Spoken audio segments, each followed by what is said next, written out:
You know, when you look at a Green Party candidate, that they haven't been drawn to the party by their lust for power. I don't know quite how to put it any simpler.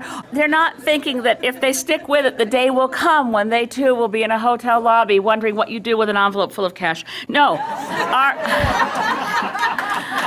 Our candidates are a different cut of human beings. We're able to make an impression in neighborhoods and in communities where people say, I could see that person being my MP. Yesterday's Globe and Mail, Preston Manning had a piece saying, in this summer hiatus, why can't the leaders of the parties in the House get together and figure out a way to ensure that question period is different, becomes respectful, reflects our values as a country. And I completely support every word of his article. In fact, I kept waiting for him to say, and I got all these ideas from reading Elizabeth's book, but he didn't actually. I actually quote him a few times in my book because I think in terms of why the Greens do well in Alberta, I think it does have to do with that strong vein of populism that runs through the prairies, in the commitment to grassroots democracy, in the commitment to belonging to something where you know that you're not going to get instructions from some head office that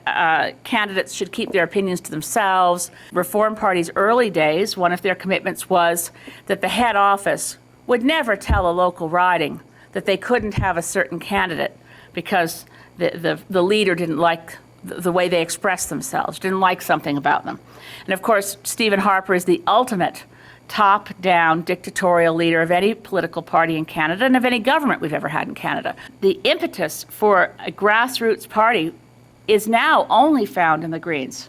We're the only party that represents that commitment to respect the grassroots and to respect other parties and respect other views and to recognize, as Natalie said, we will work with anyone who's got solutions. We want to work together to get to the solutions we need in this country. Those are some of the things that I think are why we're doing well in Alberta. Talking to Adrian and Natalie and Brendan, thinking what kind of topics might be of most interest, what came up is to share with you a slice of what our view is as Greens on the current economic situation and how our green values would affect and actually be more effective in resuscitating the economy in a way that was also healthy for the survival of the planet as a whole. We are the only party in Canada that supports a measure for tax fairness that 80% of Canadians support. Now, we took our position on this issue before I knew that 80% of Canadians supported it, so it isn't a position we took out of expediency. We tend to avoid positions out of expediency, but this one, hey, we lucked out. 80% of Canadians want this. It's a proposal called income splitting. It's how people are taxed in the U.S. It's not radical. I mean, if they're doing it in the U.S., it can hardly be named. Well, that's a bad start to that thought. But I say I can hardly be leftist, let's put it that way. A tax reform for tax fairness that allows people to pay the income tax on what they actually earn, not on the combined averaged out income of a couple. About $3 to $5 billion a year is collected by Revenue Canada only because those couples were married. If they were single people living together, $3 to $5 billion would be missing from the federal treasury. Now, that to me means case closed. They're overtaxed. If you're only taxed because the husband and wife's income has been averaged, and then you tax that as opposed to taxing each income as individuals. Now, what that would mean for a lot of couples is lots more flexibility. Would mean the flexibility for one partner to take a job working for an NGO that doesn't pay quite as much as what their market value might be. Take care of kids. There's a whole range of things that people might choose to do if they didn't have that pressure of overtaxation. Now, we're not in favor of cutting taxes to the extent that we end up running our economy into the ground, creating permanent deficits. And that's why it's so critical that in Canada, we not wait for our carbon and climate policies to be written up for us by the U.S. Congress. Now, this is Harper's approach at the moment. He's waiting for Obama. Now, he knows we love Obama, and he knows we don't love him, so it's a good defense. You know, we're waiting for Obama. This is what we hear from Jim Prentice all the time. You don't want us to move faster than Obama. And the answer is, of course we do. We want a Canadian policy that's going to work for the Canadian economy. And the notion that we should wait to see what happens in the U.S. and then try to catch up is very odd. But of course, much of what we're seeing out of the Harper government would strike anyone who has heard the rumor that he's an economist. It would strike anyone as extreme. Well, it is odd. It was certainly peculiar to be in a debate where we were asked about the recession, and I said, well, we're in a recession, and Stephen Harper was saying, where's the effect of, well, if we were going to be in a recession, we'd be in one already. So clearly we're not. What? All of them were asked, would they be prepared to run deficits in the current situation?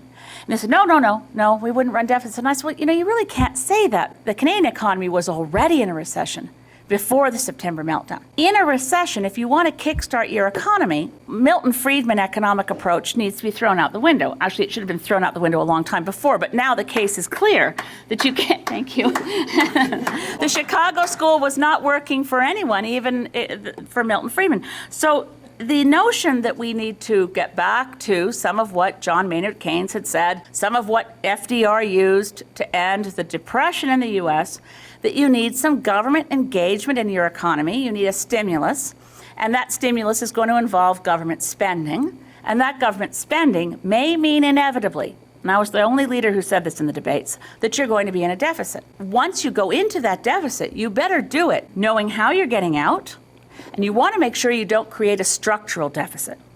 Now, the structural deficit is created when you cut your revenue coming into government and you increase your spending. At the point that your economy recovers, you're probably okay to reduce the exceptional spending of kickstarting the economy to get out of a recession.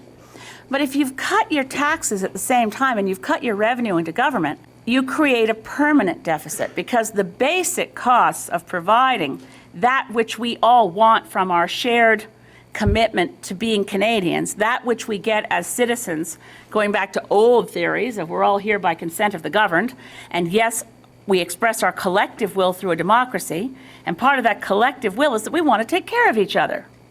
We really don't belong to a country, a society, or a community to embrace the motto of every man for himself. We embrace the notions of governance, democracy, community, province, federal government. We are involved in the business of community to take care of each other. That's the whole point. So,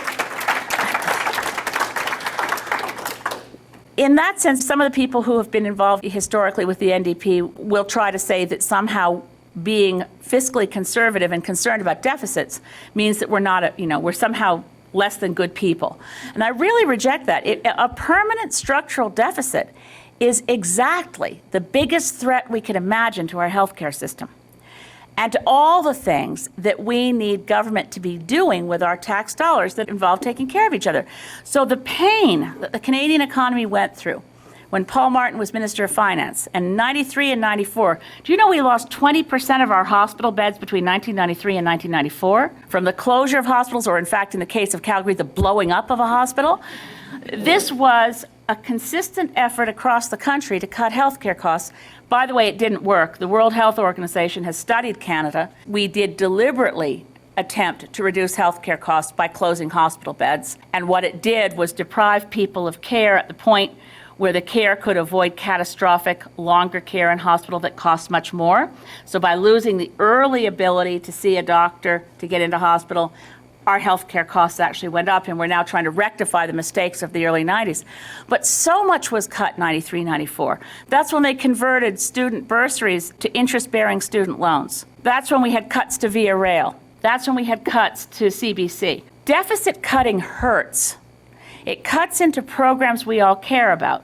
So if you're going to create, as Mr. Harper and Mr. Flaherty now claim they have, for 1 year alone, this fiscal year, a $50 billion deficit, you better have some idea of how you're going to climb out of it, because we don't think future governments are going to be interested in raising taxes. So we're going to have to start figuring out very soon, what's our plan for getting out of this deficit once the economy recovers? The other part of why I say quite seriously, I don't know how Mr. Harper can call himself an economist, is what is the point of the spending? And one of the things Natalie asked me to talk about is, where are we on the GM bailout? Now, we're the only party that has said we wouldn't have done it like that. We wouldn't have put $9 billion, $10 billion of taxpayers' money into General Motors without guarantees that we were actually protecting Canadian jobs and without a commitment from General Motors to start making the things that Canadians want to buy. For instance, more streetcars, more trains, more energy-efficient cars, more fuel-efficient cars, and ensure the jobs remain in Canada. We have no guarantees. We have a 12% interest in General Motors and 2 seats on the board of directors. We've not even secured the jobs in Canada. So when you read the 2009 budget of Mr. Flaherty under Mr. Harper's government, the total of all the spending that was undertaken, they talk about it being about jobs. But when you read the budget enough to get to the target figure for how many jobs are going to be created, it's an astonishingly low number. By 2010, the spending they've called for will create 179,000 jobs. 179,000. Now, that's a fragment of the jobs we had already lost before the September collapse and before the credit crunch in the U.S. So let me just back up on that, because this all relates to the Alberta economy. And something we need to talk about is how we rebalance the Alberta economy, because it's critical to also rebalance and diversify the Canadian economy to get out of the mess we're in. So if I can take us back to before the September credit crisis in the U.S., we had already lost more than 300,000 jobs in manufacturing, and we'd lost 100,000 jobs in pulp and paper within that year. Now, where did those jobs go, and why did we lose them? The answer to this is found in a very detailed economic analysis that comes from not a fringy source, the Organization for Economic Cooperation and Development, that reports on the economies of essentially the industrialized nations, the rich club of countries of the world. And the OECD looked at the Canadian economy, and back in June of last year, warned that our economy was becoming skewed and dangerously skewed to only production in the tar sands. Most politicians in this country treat it as an article of faith, as a wild assumption, that tar sands expansion as much and as fast as possible is good for the Canadian economy. And what I want to say is the expansion of the tar sands as fast as possible is very dangerous for the Canadian economy, leaving aside anything to do with environmental impacts. And that's because the more barrels of oil we export, the more it affects our dollar value. And the Canadian dollar at par with the US dollar is why 300,000 jobs were lost in manufacturing, 100,000 jobs were lost in pulp and paper. It's not to say shut down the tar sands, although some might advocate that. What we're saying is maintain where we are now, which is 1.2 million barrels of oil a day. That's a lot, especially considering that in 1994, it wasn't even 500,000 barrels of oil a day. So it's more than doubled in approximately a decade. So you say, okay, we'll keep that where it is. And if we keep that where it is, we can maintain some of the other jobs that are in manufacturing, export-dependent jobs in tourism, the jobs that we need in pulp and paper. And those jobs, to have lost 400,000 jobs before the credit crunch, and now we've seen the shedding of more and more jobs in response to this recession, and the government's plan of action only creates 179,000 new jobs by next year. And it's a $50 billion deficit already. So you could ask yourself, well, where are we spending the money that we could possibly have spent it so foolishly that we're not creating jobs at all? Really, essentially, we're not creating jobs out of that money. And it's the way Harper has structured it. A tremendous amount of money has gone to backstopping the banks, so that every home mortgage taken out since 2002 is now backstopped by the federal government. We don't talk about that nearly as much as we talk about the GM bailout, but it's a much bigger number. We also have seen a lot of money put into things that are not economic stimulus. So cutting income taxes, for instance, is a big part of why we're going to run a big deficit this year.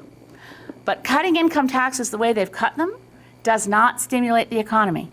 And it's logical. If any of us feeling uncertain in this economy find ourselves less taxed and with a bit more money, we're not likely to run out and spend it. We're likely to say, boy, I really wish I'd watched those credit cards as they piled up when I thought money was good and my job was secure. So you pay down your debt or you save. Neither of those things stimulate the economy. The other thing this budget does is it puts money into things that are boutique tax cuts geared to build Harper's vote, not to stimulate the economy. And the primo example of that, of course, is the tax refund for new kitchen renovations and decks. One of the pressing issues facing this country, of course, has been the crisis of kitchen counters, and we're tackling it head on. I mean, the budget completely ignores the climate crisis. We're the only economy in the world, well, certainly the only industrialized economy, and we're falling way behind China and India. The only economy in the face of this recession to have cut funding to renewable energy. We're the only, let me just give you some figures from Barack Obama's stimulus package. He's put $150 billion into renewable energy. And attached to that is a jobs goal. The jobs goal with $150 billion to renewables is to create 1.5 million new jobs in the US. That's just from renewables. He's also putting $13 billion into rail, and particularly high-speed rail, which they'll probably buy from Bombardier, which is a Canadian company, unknown in Canada, except, for private jets. It is Bombardier's high-speed rail division doesn't even maintain a North American sales office. Here's a company that Canadians over and over again have supported with tax dollars. It's based in Quebec, but the streetcars that Bombardier may start making, this is very exciting. Bombardier will be making a new streetcar for Toronto. The jobs created by that will be in Thunder Bay, in Manitoba, and in Quebec. And that's one project that the Harper government has decided doesn't qualify for infrastructure funding. So that one is, City of Toronto's having to go it alone on that, with the province of Ontario paying 1/3. So I could go on and on, as you can tell, about what's wrong with the stimulus package that we have in Canada. But let's just contrast. I mentioned Barack Obama. Look at China. China's investment in green technologies in the face of this recession is $600 billion. The other governments of the world are saying, look, here we are in a recession. None of them are saying now's the time to reduce environmental protection. While people are panicked about the economy, let's slash all our environmental laws when they're not looking. We have, in fact, as part of the budget implementation bill, I don't know how many of you even would have heard about this, because the Canadian media covered it almost not at all. And it was the progressive conservative senators left in the Senate who tried to stop this. The handful of them that still call themselves progressive conservatives, Lowell Murray, Norm Atkins, and others, tried to stop the budget implementation bill from going in with the following little bits of ideological ingredients that have nothing to do with stimulating the economy. One was the removal of pay equity for women in the federal civil service. The other was lifting the level of required scrutiny for a foreign takeover of a Canadian company to $2 billion. If it's an under $2 billion purchase, it doesn't have to be scrutinized anymore by Investment Canada. And the last one was to remove all the provisions of the Navigable Waters Protection Act that mean that our rivers and streams are automatically protected. As amended, because they've amended the Navigable Waters Protection Act, to determine whether a river or stream is navigable is no longer a question of the physical reality of that waterway. Can you get a canoe down it? That's all you say. And then if you can, then you're not allowed to put an obstruction in that waterway. The new law is, if the Minister of Transport, John Baird, thinks it's navigable, it's navigable. And if he thinks it's not, it's not. There are no criteria. There are no objective tests. He could decide the Bow River wasn't navigable. It's his exclusive power to decide. And they've also rolled back and said that any of about 12,000 infrastructure projects no longer require any environmental review at all. So this is contrary to the thrust of what every other government in the world is doing, which is to say, we face at least two major crises at the same time. One is short-term, and its impacts on global survival fairly transitory, and that's the economic downturn. The other is long-term, and its impacts on planetary survival are immediate, irreversible, and for which we now are desperately short of time to act, and that's the climate crisis. The thinking around the world, is best expressed, I suppose, by Secretary General of the United Nations, Ban Ki-moon, was we need a Green New Deal. You look at what FDR did, and you say, yeah, we're going to green it up this time. the investment, the government intervention in the economy to create new jobs is to create green jobs.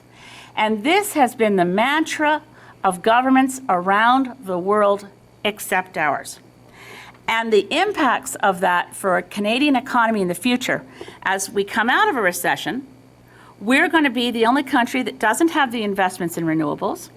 We need a high-speed train. I mean, the Conference Board of Canada keeps touting it will be profitable to build a high-speed connection between Edmonton and Calgary.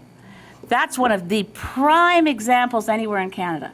And by ignoring these opportunities, we're ignoring economic stability and prosperity for Canadians in the future. But the other thing we're ignoring is the immediate impacts of the climate crisis. And Alberta is experiencing them firsthand. The crops for so many farmers this year are already a write-off. There's no point in even trying. The last 10 years have had the two worst droughts in recorded history for Alberta. And this one, the last big one was 2001, 2002. That was about a $5 billion hit to the Canadian economy. Not that we have to put everything in dollar figures, but it sometimes helps explain the scope and scale of the disaster. Of course, it means a lot for things that don't have dollar value, like what happens to waterfowl that needs some prairie potholes. What happens in ecosystems when things dry up so much. But in terms of what it means for prairie farmers, it's a disaster because this year looks like it will be far worse than 2001, 2002. And the long-term trends, because we've ignored the climate crisis, the long-term trends for prairie agriculture look far more bleak. This will be worse than anything we've seen in this region in terms of drought than in 1,000 years.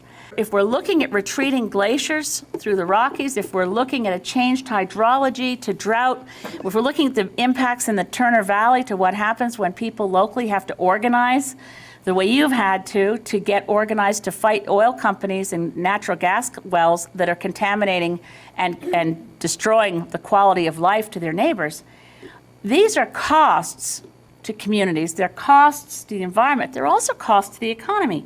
So if we can't get this right, if we can't recognize that the urgency of the climate crisis requires a different kind of decision making, that we can't just sit back and assume that somehow our profligate waste of fossil fuels will have no impact on our lives. Maybe we'll get away with it. Maybe we will. I'm 55. I might be lucky and die before I see the worst happening to my children and grandchildren, but I'm not betting on it. Things are very close at hand. Right? They're very close at hand. The youth activists on the climate front, I have friends who are scientists who were just at the negotiations in Bonn. We're leading up to a big negotiation in Copenhagen in December. But the negotiators in Bonn were looking at the target of 2050. That's always the target in the negotiations. How much are we going to reduce our emissions by 2050? The young kids there from all around the world, they had a great T-shirt that they came up with it. One side said, think 2050. The other side, which is perfect for the negotiators who are my age and older, how old will you be in 2050? This is an issue of enormous proportions for what it means for us in this country to protect the ability of our kids to have anything like the quality of life we've had. It's about whether we have ecosystems that survive. It's about whether we, as Canadians, are proud of our role in the world or embarrassed for the fact that we're blocking progress. And the part that makes it probably more maddening. Perhaps there'd be an excuse if you felt, well, it takes more moral courage than most politicians are capable of mustering, because when you really look at the economic pain of doing the right thing, you guess you have to just let them off the hook. But the maddening part is, what they're doing is bad for the economy. By making the shift that other governments are making and that other economies are making, they'd be creating more jobs, stimulating our economy far more, and avoiding this problem of permanent deficit, structural deficit. So that's just kind of an outline of why we want to make the case in the next election campaign that we have a more sensible economic strategy, that we'd create more jobs, that we don't believe that it's wise to build up these staggering deficits with no plan to get out of them, why we think the taxation system should be made fair, and why all these things fit together under one umbrella of, we want to protect the future for our kids. And that future has implications for the air we breathe, the water we drink, the nutritious food we need, as well as an economy that allows kids to find good jobs, people to do meaningful work, and societies to be supported by healthy, sustainable economies. It's all one piece. It's very hard to pull things out of it. But that's what we need to talk about, because I think a lot of Canadians, if they like what we're saying as Greens, they like what we say about the environment, but they don't think we know our economics. And I think it's time to start asking, where is there a better economic plan than what we're putting forward? Because ours is real. Ours is for a real world, for real people who need to make real things, not speculate in some casino economy, play games with people's futures with hedge funds and these subprime mortgages and all the shenanigans of Ponzi schemes and pyramid schemes and people making money out of nothing. A real economy is based on real people doing real work on something that's going to last, and that's built to last, and that's built in a community that knows the value of taking care of each other. That's all I wanted to share with you for starters, and then I want to open it up and take any questions you have. Thank you so much for being here tonight.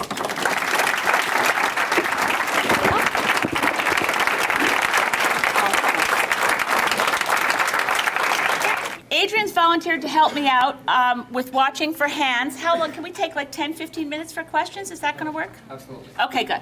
The NDP and whether we could work with them in like an organized manner. Whatever way we can work with people is what we want to do. The reality of the situation is probably best expressed by the fact that Jack Layton said that if I was included in the debates, he wouldn't show up. We're also appealing, as I mentioned before, to a lot of former progressive conservatives, reformers.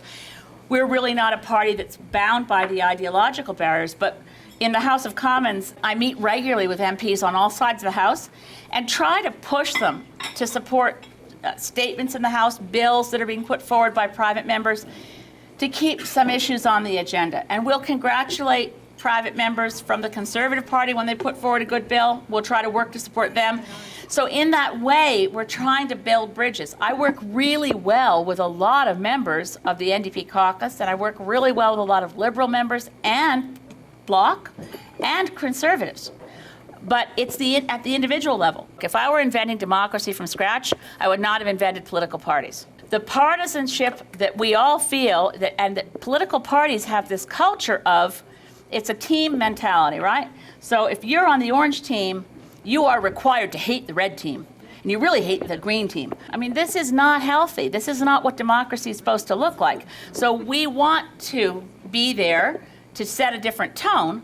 And I hope that when I'm elected to the House, this will be clearer. If more of the MPs who were elected stood on their own 2 feet and didn't get pushed around by their party hierarchy, we'd have a much better democracy functioning. One good question for an all-candidates meeting for people going to them would be to ask every candidate, who do you think your boss is? The people who elect you or your political party? The reality of how people behave in the House of Commons is that their political party hierarchy controls what they do.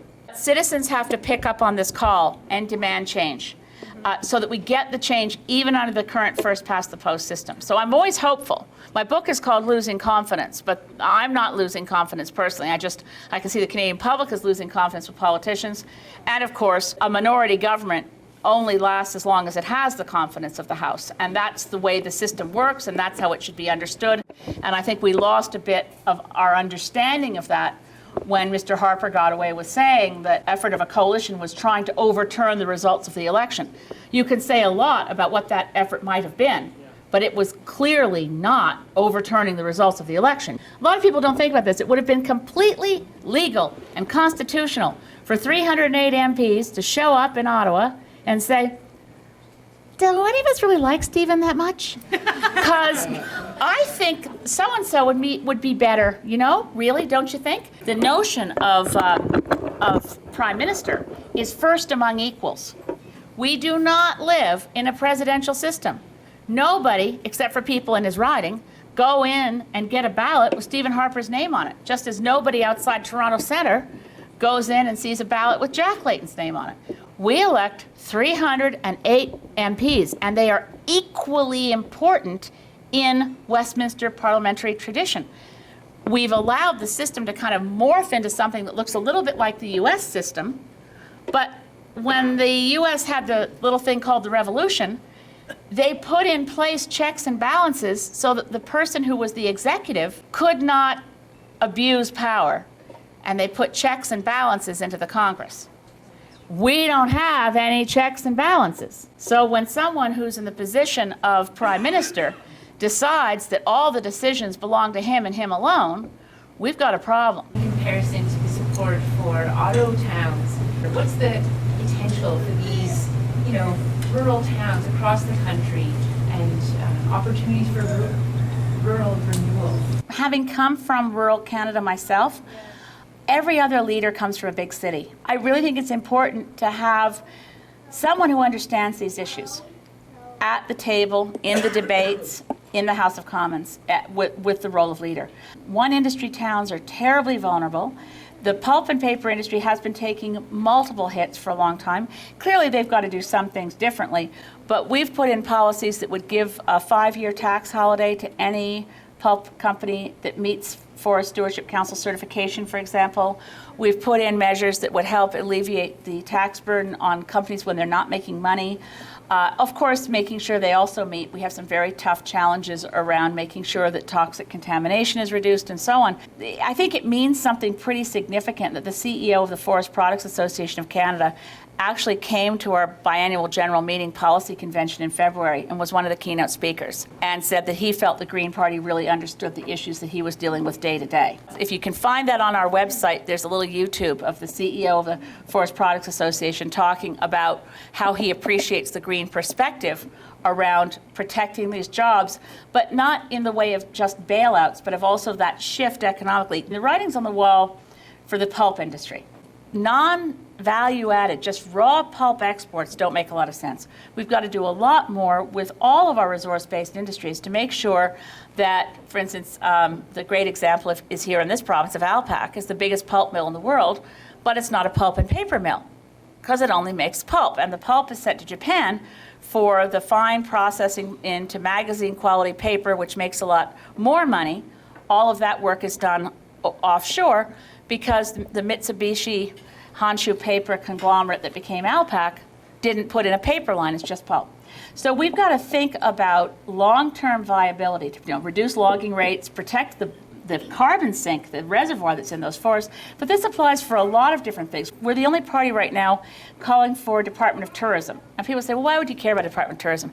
That's one of those industries that is really hard hit when the Canadian dollar goes high.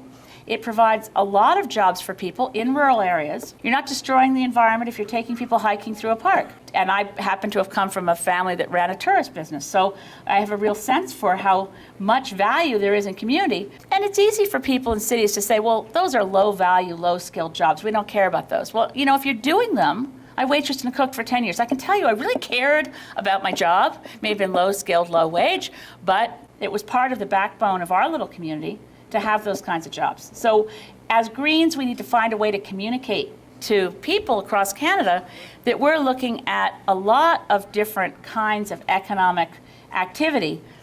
The bottom line for us is it supporting a community? Is it supporting community health?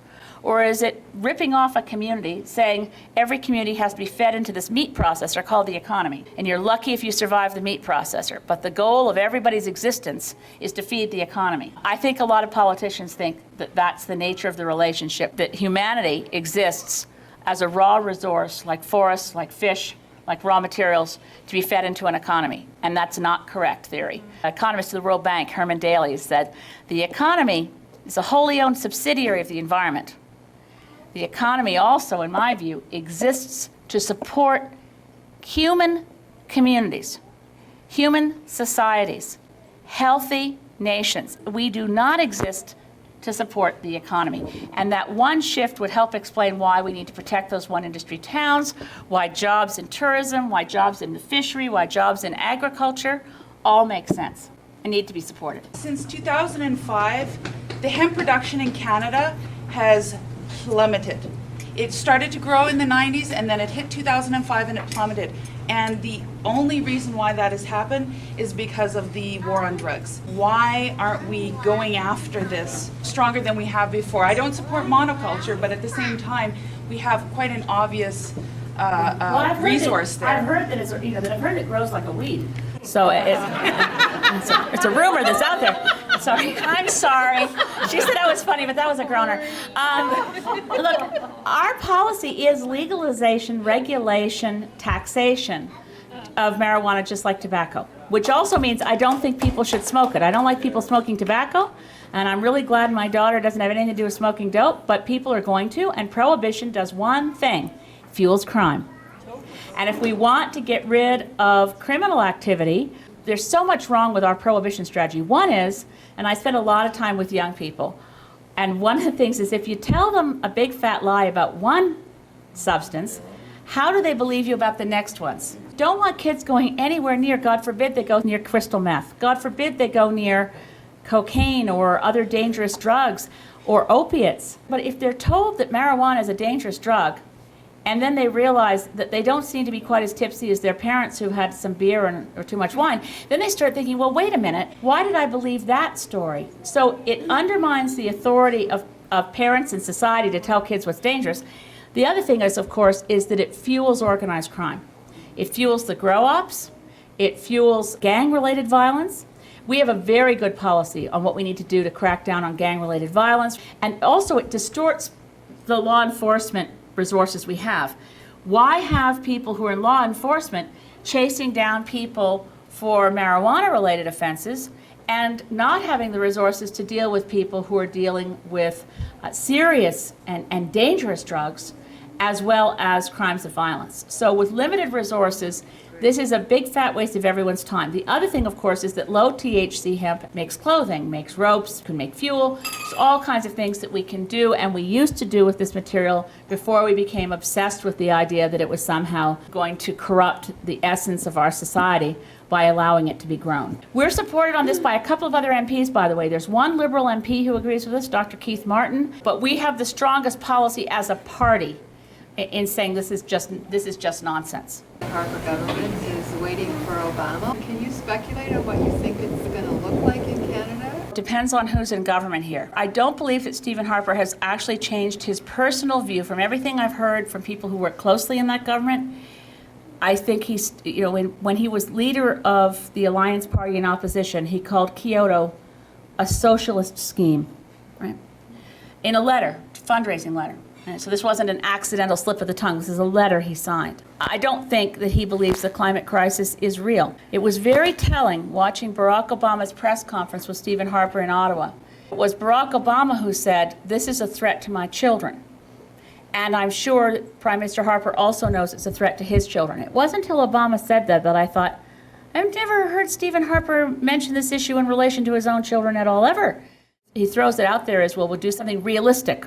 We have realistic targets. There's nothing realistic about setting a target for greenhouse gas reductions that is so weak. If the other countries around the world were to emulate our target, it would guarantee runaway global warming and accelerating, unstoppable level of catastrophic changes to the planet that would put in doubt the survival of human civilization. If Stephen Harper's still Prime Minister when Barack Obama's plan comes out, goodness knows what we'll do.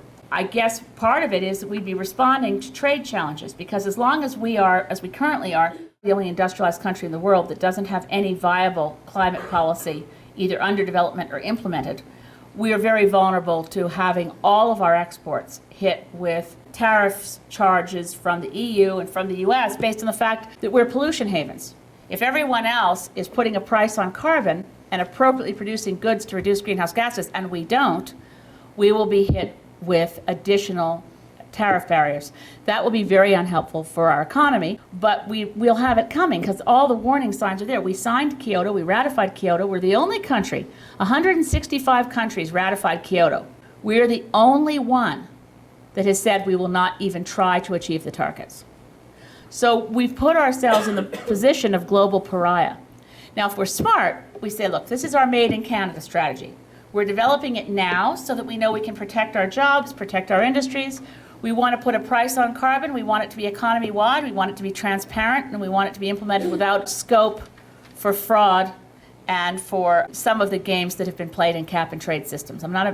We have some cap-and-trade in our policy, but it's only related to, for instance, coal-fired electricity plants can cap-and-trade among each other pretty clearly because they're trading apples and apples. The only economy-wide system that's really efficient and makes sense, and on this statement I'm backed up by people like Don Drummond, who's now senior economist at TD Bank, but used to be the Deputy Minister for Finance, as well as Jack Mintz, who's at University of Calgary here, saying if we're going to have our own made-in-Canada system, we need a carbon tax. And we bring it in a way that allows us to bring in those income-splitting changes to the Canadian tax system, that allows us to reduce income taxes without creating a structural deficit, and so on. So what it would look like in the current scenario of the status quo, I don't know. I don't know that we could catch up with other nations, and I think our economy would suffer. What it would look like if we get out in front of it, develop our own policies, and say as Canadians we can come up with a better scheme than what the US is going to do, and then we'll be able to beat them globally with more renewables, more new technology, more R&D. That could be a very different picture and much more positive for us in terms of both the economy and, of course, in terms of the climate crisis, which dwarfs the economic crisis to such a large degree that if we don't deal with the climate crisis, the recession that we're now experiencing will seem something like a Sunday school picnic by comparison to what we'll experience if we don't act on climate. You were my honest year in Ottawa, and I'd like to know what you feel. I mean, we've only had two parties in since the beginning of Canada, and they've been ping and pong, and we've been playing ping pong all the way since. You know, Stephen Harper isn't great, and what do you think of Michael Ignatieff? Well, see, again, I hate this is nothing, but very, very hard for me is to be both a leader of a political party who doesn't believe that political parties are healthy for democracy, and I also don't like the cult of leadership. Okay. So I think there's a lot of very good Liberal MPs. They have a lot of good ideas. They're not as good as ours, but we're prepared to exchange ideas with anyone. Mr. Ignatieff is, and I like him as a person, he's hugely bright about the things that he knows, but unfortunately he doesn't know a lot about climate. It's ironic that when he was running for Liberal leadership, he had the best climate policy of all the Liberal candidates, but it wasn't something that he developed himself. He had a good team, and they wrote a good policy for him. I'm quite concerned about the fact that he's been dismissive to a group of Liberals who were asking him questions about nuclear power. He said, we're going to need nuclear power. When he was asked about pharmacare, he said, I don't think we can afford it. He's ducking taking positions on issues while he's in opposition that he is likely to be the next prime minister in a minority government. And all I can tell you is he'll be a much better prime minister in a minority government if Greens are in the House of Commons to keep him honest and keep him on track and keep the whole system working towards shared solutions. The current way that they're doing things in law enforcement and the current way that they're doing things in regards to marijuana and hemp is really inefficient and not working. And whether people choose to use it as medicine or not, it's BC's largest export. Apparently it's a $6 billion export. See why we want to regulate it, tax? And Well, we could fund all sorts of schools, Well, all sorts of programs. So You're right, it's ubiquitous, right? it's And in all the polling, Canadians are more frequent users of marijuana than other populations around the world. And and I have to admit, I mean, I am embarrassed to admit I haven't smoked marijuana. I managed to get through I went through the 60s, and I don't know, I was just so absorbed in other issues. I just want to share this one last thought with you, because I said we had good policies. We spent a lot of time researching this. To crack down on gang-related crime, it's not about the punitive end of things. This is what we get from the Harper Conservatives, is that we'll throw them in jail if they've done this, make it a mandatory sentence if they've done that. Criminologists can tell you mandatory sentences don't work.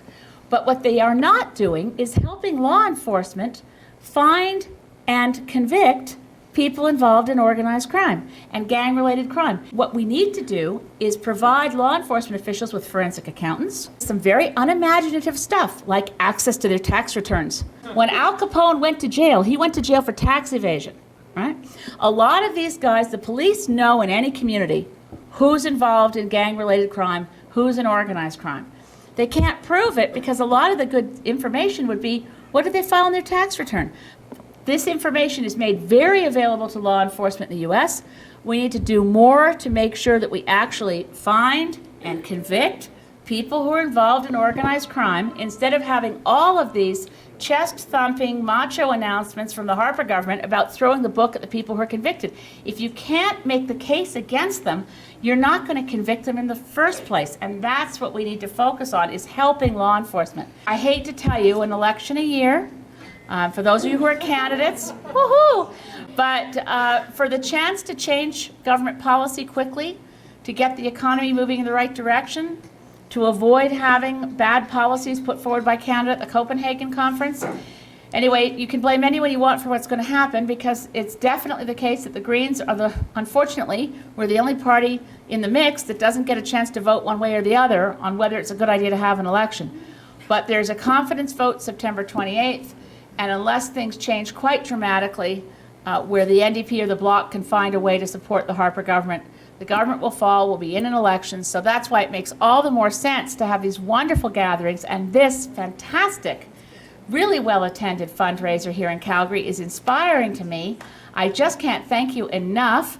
And when Alberta goes green, and I mean politically, we are going to see the rest of Canada follow, because you have provided the highest popular vote across the country in 2 elections, and I'm very encouraged to be here tonight, see all of you out on a beautiful summer night to help us fundraise to be ready for the election. It's like the rearview mirror sign, it's closer than it appears. Thank you very much.